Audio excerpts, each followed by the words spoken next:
Millions of people marched across the nation as part of the No Kings protest against. On a crisp afternoon in Dearborn, Michigan, crowds began gathering along Michigan Avenue, drawing attention and curiosity from both locals and visitors. People came with strong opinions, signs, and cameras, ready to document or participate in what they expected to be a spirited debate. The atmosphere was charged, but it was not a routine day. Different groups had converged, some for advocacy, some for dialogue, and some simply out of curiosity. While most people in the city were going about their daily routines, this intersection had transformed into a focal point for voices that often don't meet in the same space. Passers-by slowed down to watch, some stopping to listen, while others recorded what was unfolding, highlighting the human curiosity and interest in civic engagement that emerges in unexpected ways. Voices and reactions. The day quickly grew noisy as demonstrators began expressing their perspectives. Individuals spoke loudly about their beliefs, while others tried to respond with questions or counterpoints. A journalist on the scene narrated what was happening, capturing reactions and the ebb and flow of the crowd. Some participants were passionate about sharing their views on religious texts, free speech, and community values. Others were focused on ensuring that their own beliefs were respected and acknowledged.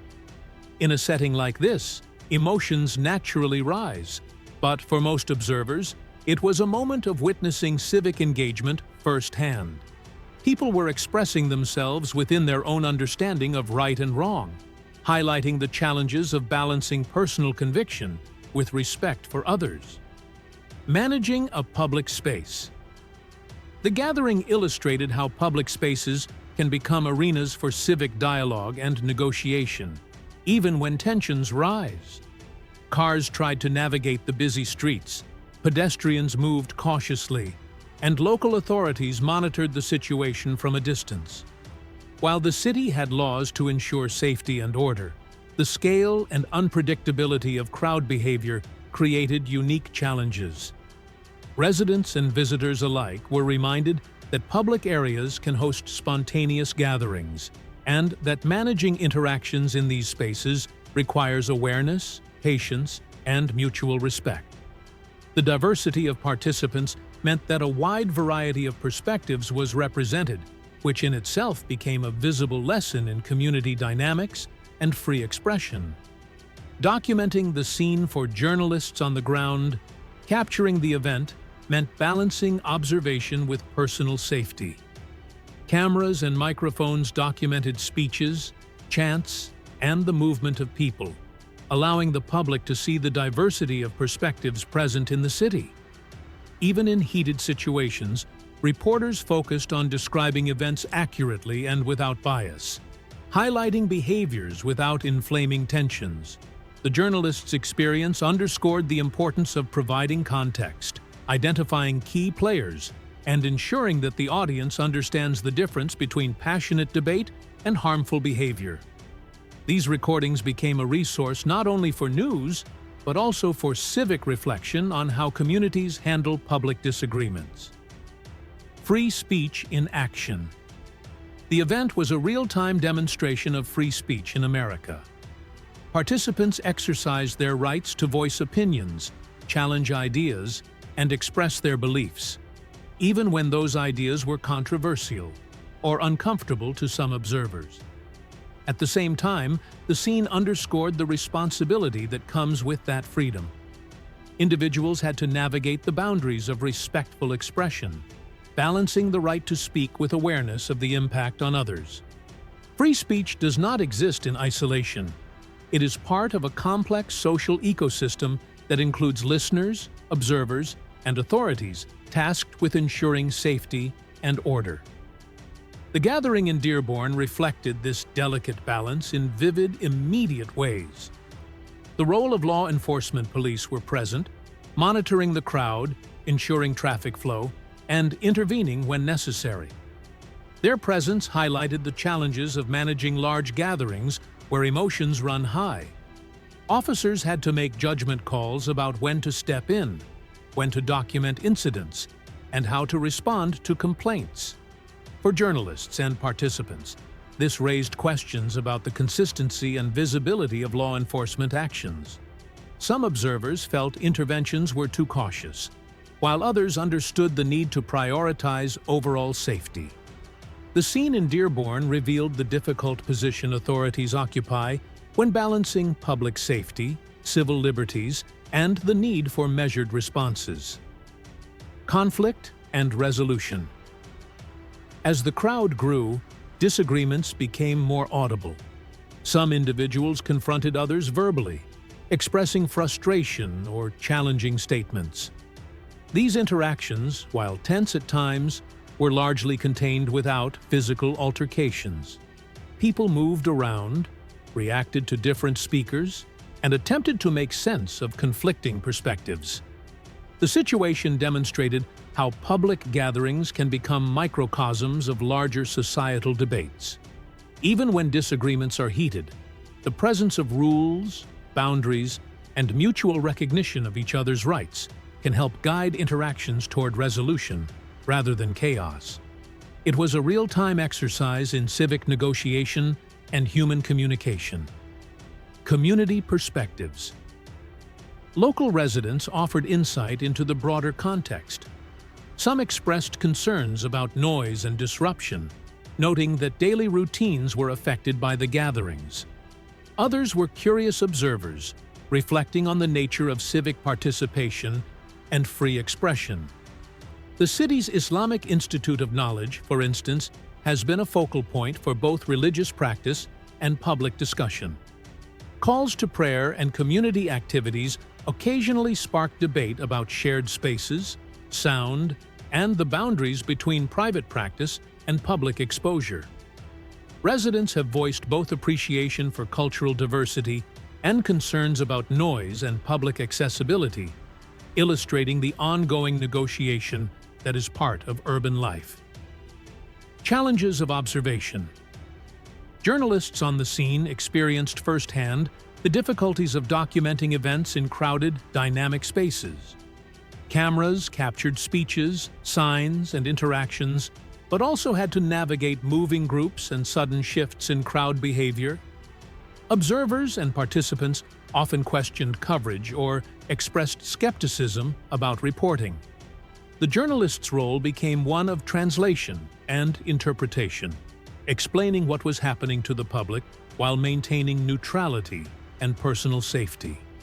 This highlighted the broader challenge of civic reporting, capturing reality without shaping it, providing context without inflaming tensions, and documenting interactions in ways that illuminate the human experience. Managing misunderstandings. With multiple groups present, misunderstandings naturally arose. Individuals sometimes misinterpreted the intentions of others, and assumptions about beliefs or actions fueled momentary tension. Observing these dynamics emphasized the importance of dialogue, patience, and seeking clarity before reacting. In public spaces, assumptions can escalate conflicts unnecessarily, while careful communication can help de-escalate potential disputes. The event in Dearborn offered a clear example of how human instincts for interpretation, fairness, and justice play out in real time, especially when emotions are heightened and public attention is focused on contentious issues. Protecting rights. The event highlighted the interplay between legal rights, civic responsibility, and social norms. Free speech, public assembly, and religious expression all intersected in complex ways. Participants were reminded that legal protections carry responsibilities, not to infringe on the rights of others, not to disrupt public safety, and not to escalate tensions unnecessarily. For the journalist and observers, documenting these interactions became an exercise in understanding the layers of rights, responsibilities, and civic ethics that govern public life. Everyone involved, residents, participants, and authorities, was negotiating the boundaries of lawful respectful expression in a shared environment. The impact of civic engagement. For residents, participants, and observers, the events provided a lesson in civic engagement and community dynamics. People saw firsthand how groups with different beliefs coexist in public spaces, how disagreements arise, and how authorities respond. The gathering prompted reflection on questions of tolerance, dialogue, and the responsibilities inherent in participating in public life. It also illustrated that civic engagement requires patience, attentiveness, and the willingness to navigate complex social interactions. Even in moments of heightened tension, the focus remained on discussion, documentation, and observation, highlighting the human capacity for negotiation and understanding. Balancing public space and private rights concerns raised about noise, public gatherings, and local rituals underscored the tension between private experience and public activity. Residents voiced concerns about being exposed to religious calls or public speech outside their homes, while institutions emphasized their right to practice and express themselves. This duality reflects a larger challenge in urban environments, balancing individual comfort with collective expression.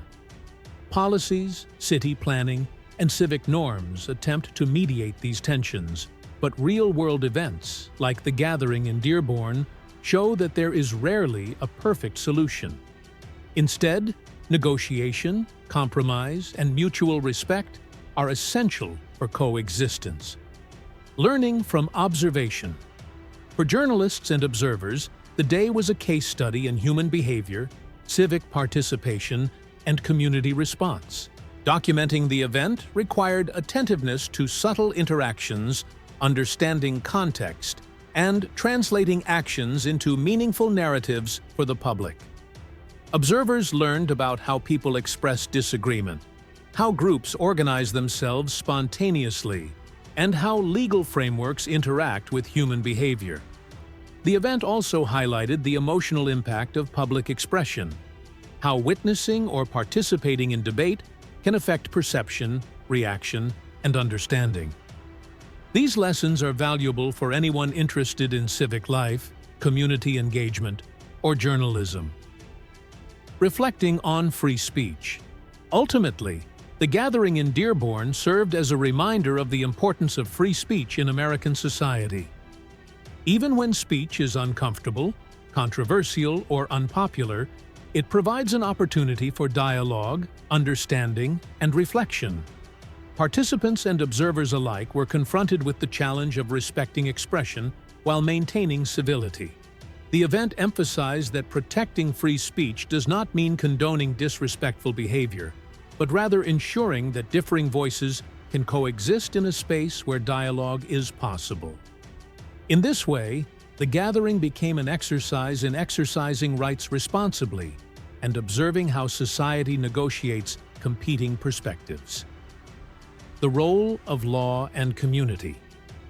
The interaction between participants, residents, and authorities underscored the delicate balance between enforcing laws, protecting citizens, and respecting civil liberties. Police presence, crowd behavior, and individual actions were all mediated through a framework of legal and ethical considerations. Observers noted the challenges of on-the-ground decision-making, including determining the appropriate response to complaints, ensuring public safety, and documenting events accurately. The scenario demonstrated that law enforcement, civic institutions, and the community must work together to maintain order, uphold rights, and foster an environment where dialogue is possible even amid disagreement. A day of civic learning. By the end of the afternoon, residents, participants, and journalists had witnessed a range of human behaviors: expression, curiosity, negotiation, and restraint. The gathering illustrated the complexities of public assembly, the responsibilities inherent in free speech, and the social dynamics of diverse communities. For many, it served as a reminder of the importance of civic awareness, attentiveness, and active participation. Observing or participating in such events helps individuals understand the intricate balance of rights and responsibilities that underpin a functioning democratic society, and how communities can negotiate differences in a shared space. Moving forward. As the crowds dispersed, the streets of Dearborn returned to their usual rhythm. Residents resumed daily activities, authorities documented the day's events, and journalists prepared reports to inform the wider public. The experience left a lasting impression on everyone involved, emphasizing the need for dialogue, understanding, and mutual respect. While tensions had flared, the day was also a testament to the resilience of civic institutions and the ability of people to navigate disagreement without resorting to harm. It was a vivid example of free speech in action and the ongoing negotiation required in diverse, vibrant communities. Final thoughts. Dearborn's gathering illustrates that civic engagement is a living, breathing process full of challenges and opportunities. Free speech, public assembly, and respectful dialogue are foundational to a democratic society, yet they require careful attention, patience, and a commitment to coexistence. Observers, participants, and authorities alike learn from such events, gaining insight into human behavior, legal frameworks, and community values. While disagreements are inevitable, the process of engagement, observation, and reflection provides a path toward understanding and growth, reinforcing the principle that society thrives when diverse voices are heard, respected, and balanced with responsibility.